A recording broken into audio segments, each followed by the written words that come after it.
Inilah Injil Yesus Kristus menurut kesaksian penginjil Matius pasal 4 mulai dari ayat 12 sampai 23. Lembaga Alkitab Indonesia memberikan judul Yesus tampil di Galilea.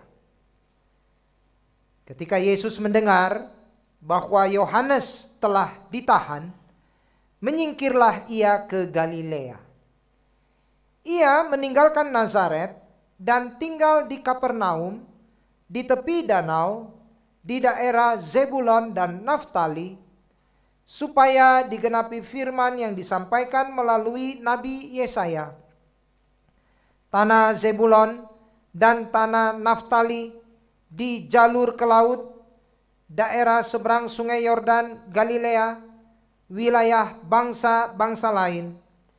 Bangsa yang tinggal dalam kegelapan telah melihat terang yang besar, dan bagi mereka yang tinggal di negeri yang dinaungi maut telah terbit terang.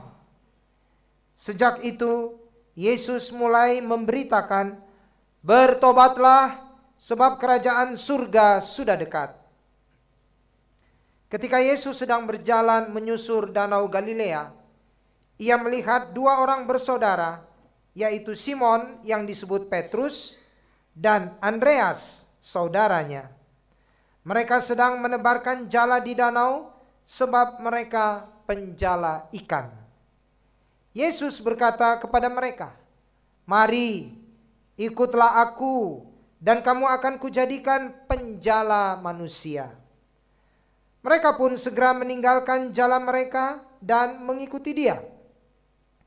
Dari sana, Yesus meneruskan perjalanan dan melihat dua orang bersaudara yang lain, yaitu Yakobus anak Zebedeus dan Yohanes saudaranya, bersama ayah mereka Zebedeus sedang membereskan jala di dalam perahu. Yesus memanggil mereka, dan mereka segera meninggalkan perahu serta ayahnya lalu mengikuti Dia. Yesus pun berkeliling di seluruh Galilea. Ia mengajar dalam rumah-rumah ibadat mereka dan memberitakan Injil kerajaan serta menyembuhkan orang-orang di antara bangsa itu dari segala penyakit dan kelemahan. Demikianlah Injil Yesus Kristus. Berbahagialah kita yang mendengarkan firman Allah dan yang memeliharanya. Haleluya. Haleluya, haleluya, haleluya, haleluya, haleluya, haleluya.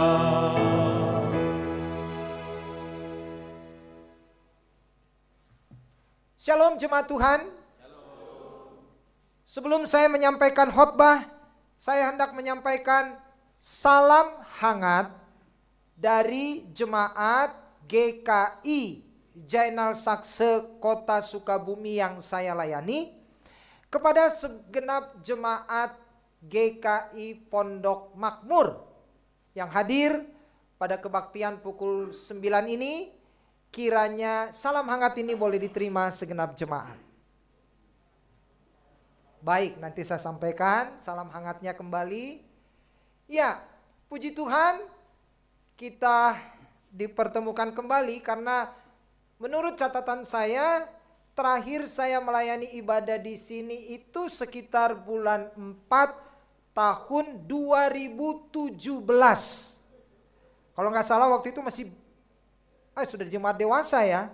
Ini kan didewasakan 2014. Ya, betul. Apa ada yang masih ingat 2017 yang lalu? Saya sendiri juga lupa. Iya, saya juga kaget waktu buka my dokumen. Oh, udah pernah toh 2017. Iya. Baik. Nanti perkenalan kita lanjutkan. Baik, tema kita terang di tengah bayang-bayang. Ya, apakah bisa ditampilkan PowerPoint-nya? Ya, terang di tengah bayang-bayang. Saudara-saudara, ada ungkapan bahwa kehidupan manusia senantiasa ada dalam bayang-bayang. Ungkapan ini memang benar karena pengaruhnya sungguh nyata. Baik itu pengaruh buruk maupun pengaruh yang baik. Contoh, tokoh-tokoh dalam Alkitab, bahwa hidup dalam bayang-bayang itu memang dapat membawa kerugian, bahkan berakibat fatal. Misalkan, ya, yang pertama itu, ya, bisa next. Ya, kisah Yusuf dan kakak-kakaknya. Jadi kakak-kakak Yusuf merasa ada dalam bayang-bayang persaingan kasih sayang dengan Yusuf sendiri. Saat kakak-kakaknya melihat bahwa ayahandanya Yakub tampaknya lebih sayang kepada Yusuf. Bayang-bayang itu kemudian membuat mereka menganiaya dan menjual Yusuf. Lalu kita lihat yang kedua, Raja Saul dan Daud. Daud ini menantu dari Raja Saul. Raja Saul merasa ada dalam bayang-bayang persaingan kemenangan, persaingan kejayaan dengan menantunya sendiri, Daud. Dan ini tentu saja menyangkut harkat, martabat, dan statusnya sebagai raja. Itu terjadi saat Raja Saul mendengar bagaimana rakyat Israel lebih mengagung-agungkan kemenangan Daud menantunya daripada kemenangan yang diraih oleh Raja Saul sendiri. Maka dalam bayang-bayang itulah Raja Saul kemudian memutuskan mengejar Daud menantunya untuk dibunuh. Contoh yang ketiga adalah bagaimana Raja Herodes dan orang Majus. Raja Herodes merasa ada dalam bayang-bayang hancurnya kekuasaannya saat mendengar dari orang Majus bahwa Sang Mesias, Raja besar, telah lahir di Bethlehem. Mereka telah melihat bintangnya yang bersinar terang di angkasa. Herodes takut sang bayi itu akan menggulingkannya sebagai Raja Israel. Bayang-bayang itu kemudian mendorong dia untuk mengambil keputusan membunuh bayi-bayi di bawah usia 2 tahun.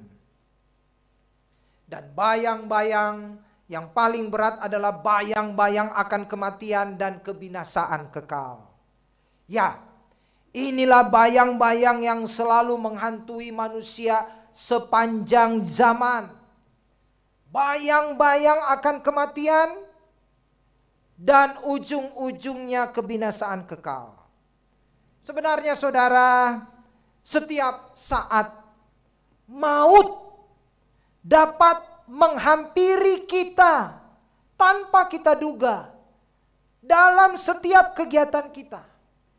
Kita berangkat kerja dengan kendaraan, mengalami kecelakaan, apakah itu dengan angkot, dengan kendaraan pribadi, dengan kereta api, dengan pesawat, bisa terjadi. Ibu rumah tangga yang masak, tabung gas bocor, meledak, maut bisa datang. Anak kita yang di sekolah bercanda dengan temannya, dorong-dorongan, jatuh, maut bisa datang. Dalam seluruh kehidupan kita, bahkan kita lagi tidur pun, apakah banjir bandang, apakah gempa bumi, maut selalu membayang-bayangi kehidupan kita. Dan yang lebih menakutkan lagi, bayang-bayang kebinasaan kekal. Karena kita menyadari kita ini manusia berdosa. Upah dosa ialah maut. Upah dosa ialah kebinasaan kekal. Itulah yang selalu membayangi kehidupan kita. Jadi selama hidupnya manusia akan selalu terjebak saat mengejar bayang-bayang. Bayang-bayang kesenangan duniawi yang semu. Sehingga lupa pada tujuan hidup yang lebih besar. Apa tujuan hidup kita yang lebih besar? Yaitu bagaimana hidup kita ini menjadi berkat bagi banyak orang. Dan bagaimana kita memperoleh anugerah hidup yang kekal. Itulah tujuan hidup kita yang sebenarnya. Namun karena kita selalu terjebak mengejar bayang-bayang kesenangan duniawi yang semu, akhirnya tujuan hidup yang besar ini, yang mulia ini banyak diabaikan. Namun syukur pada Allah. Bayang-bayang yang menakutkan itu telah dikalahkan oleh terang Kristus. Nah, pertanyaannya, terang Kristus yang bagaimanakah yang mengalahkan bayang-bayang itu? Yang pertama, terang Kristus yang pertama adalah terang Kristus yang mengalahkan kegelapan karena berisi kabar baik, kabar keselamatan bagi dunia yang gelap. Dan itu ada dalam bacaan pertama tadi, kitab Nabi Yesaya, dan bacaan Injil Matius 4 ayat 16. Gelap, kegelapan. Gelap sering menimbulkan rasa takut. Berada dalam kegelapan membuat kita merasa tidak aman, tidak nyaman, dan gentar. Kegelapan juga cenderung menimbulkan kecurigaan, prasangka buruk, perasaan terancam, dan ketidakpastian. Karena semuanya gelap. Karena itu tidak heran manusia yang dalam gelap merasa tidak berdaya, tidak tenang. Nah, dalam situasi seperti itulah yang manusia sungguh-sungguh perlukan ialah adanya cahaya terang. Inilah dambaan semua manusia. Nah, munculnya sang terang ini merupakan penggenapan janji nubuat dalam kitab Nabi Yesaya tadi, bacaan pertama, yaitu tentang datangnya sang terang besar. Besar. Jadi bukan terang kecil, bukan terang sedang, tapi terang yang besar. Yang membawa pembebasan dari kegelapan dunia. Awal karya Yesus membawa terang, itu dia sampaikan di Galilea. Saat itu dia memberitakan kerajaan Allah. Dan dia memberitahukan, akulah terang. Akulah terang yang membawa kegelapan. Yesus datang untuk menjadi terang karena banyak orang terjebak dalam kegelapan dosa, dalam ketidaktahuan dan ketidakpedulian. Tuhan Yesus datang ke dalam dunia untuk memberitakan kabar keselamatan kepada dunia. Nah, isi kabar keselamatan itu adalah anugerah tindakan Allah. Anugerah. Jadi ini bukan karena perbuatan baik, amal ibadah kita. Ya, bukan. Ini adalah anugerah tindakan Allah yang menyelamatkan manusia berdosa. Dan harganya sangat mahal, yaitu melalui pengorbanan Tuhan Yesus, anaknya yang tunggal di kayu salib. Nah, untuk itulah, karena terang sudah datang membawa kabar keselamatan, sehingga kita yang hidup dalam kegelapan sekarang melihat terang yang besar. Untuk itulah yang kedua, Terang Kristus memanggil kita untuk segera bertobat. Kenapa? Karena kerajaan surga sudah dekat. Kedatangan kerajaan surga sudah di ambang pintu, sudah begitu dekat. Jangan pernah menundanya, apalagi mengabaikannya. Kita sudah sering mendengar apa itu bertobat. Saya mau mengingatkan kembali, tindakan bertobat berarti kita berpaling dari dosa. Dosa yang selama ini menjerat, dosa yang selama ini membuat kita merasa nikmat, merasa bahagia, padahal dosa itu membawa kita pada kebinasaan kekal. Nah, kita berpaling dari dosa itu dan dengan tulus hati kita berbalik kepada Tuhan. Dan itu berarti adalah perubahan hidup. Perubahan hidup di sini menyeluruh, menyangkut hati, pikiran, jiwa, sikap kita. Dan perubahan ini juga harusnya nampak, harusnya membedakan kita sebagai pengikut terang, pengikut Kristus dengan orang-orang lain. Harusnya beda. Ada dampak perubahan positif sejak kita mengenal Kristus, sejak kita mengikut Kristus. Perubahannya apa? Dari manusia lama menjadi manusia baru. Dari hamba dosa menjadi hamba Allah. Dari hidup dalam kegelapan menjadi hidup sebagai anak-anak terang. Ini perubahan yang sungguh nyata.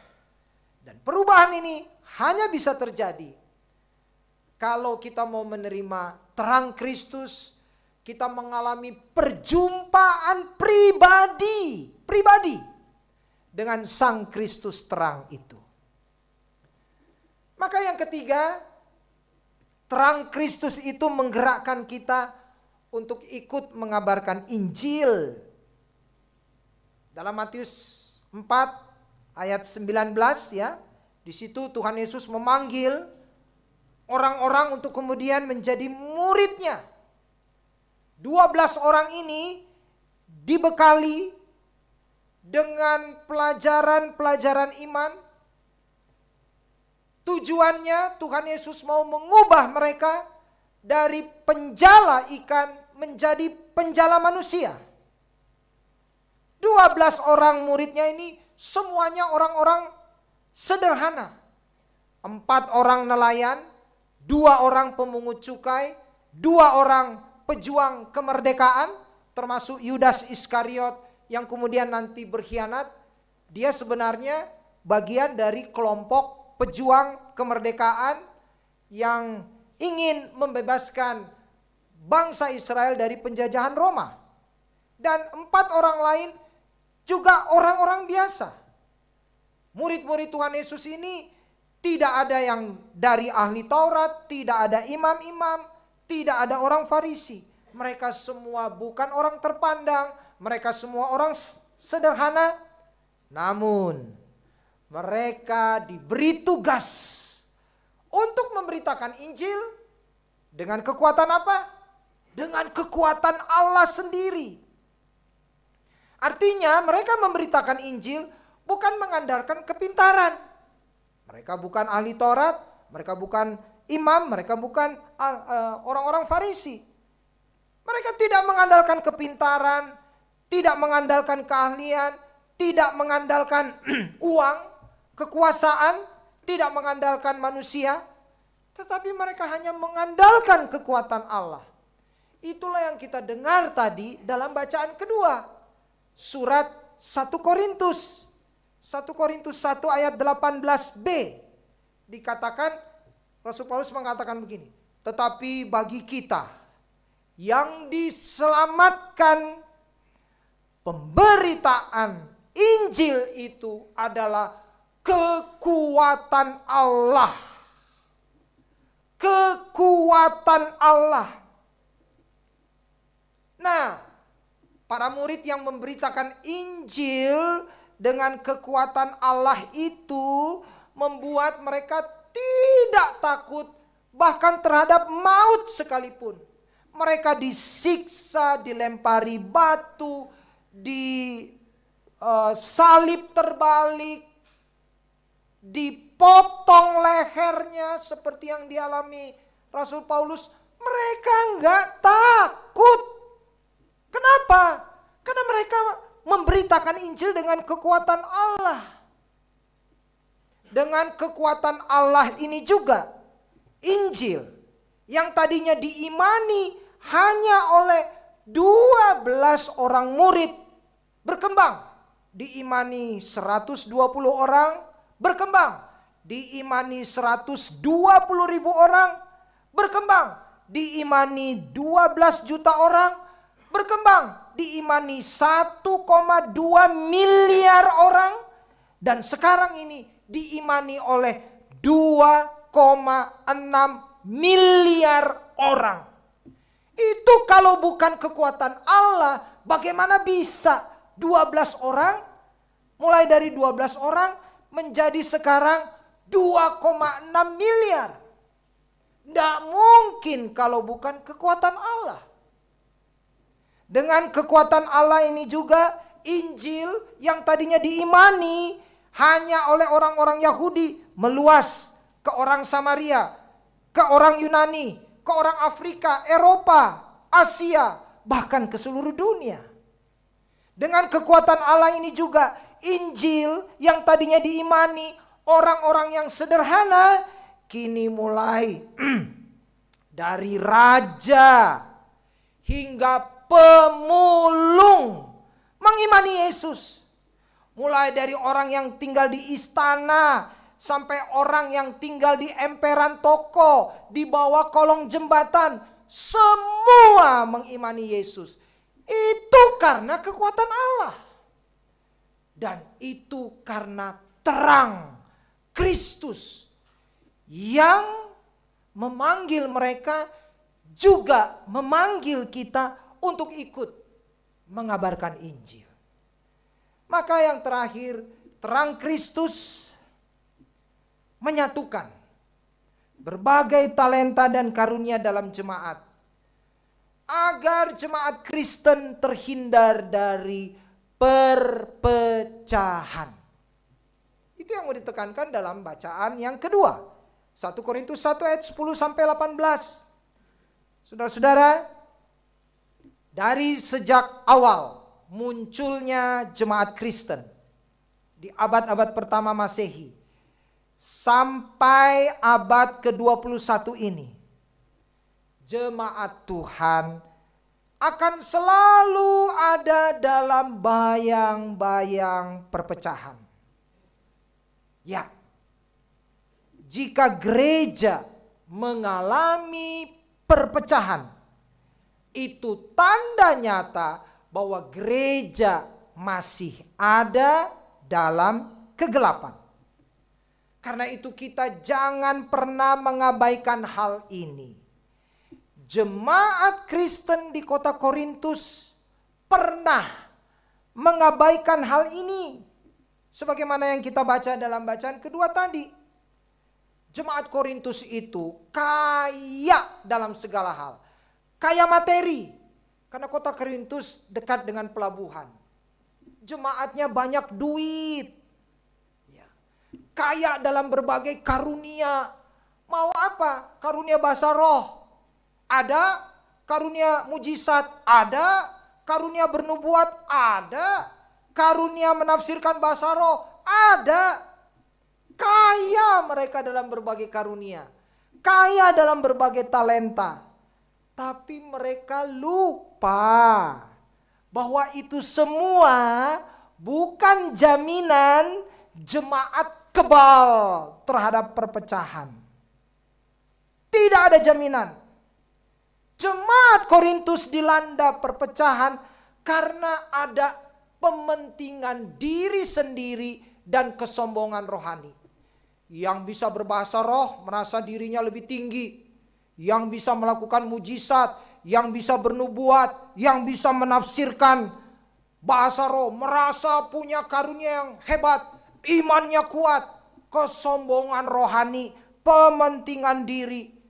Itu yang terjadi. Itu tanda jemaat Korintus masih ada dalam kegelapan. Nah, ini yang harus kita sadari sejak awal. Cara mengatasinya cuma satu. Bagaimana supaya jemaat Kristen dimanapun dapat terhindar dari perpecahan? Tidak lain melakukan dengan setia nilai-nilai kebenaran Kristus, kepatuhan, kesetiaan, kebajikan, dan menyingkirkan egoisme. Ini yang bahaya.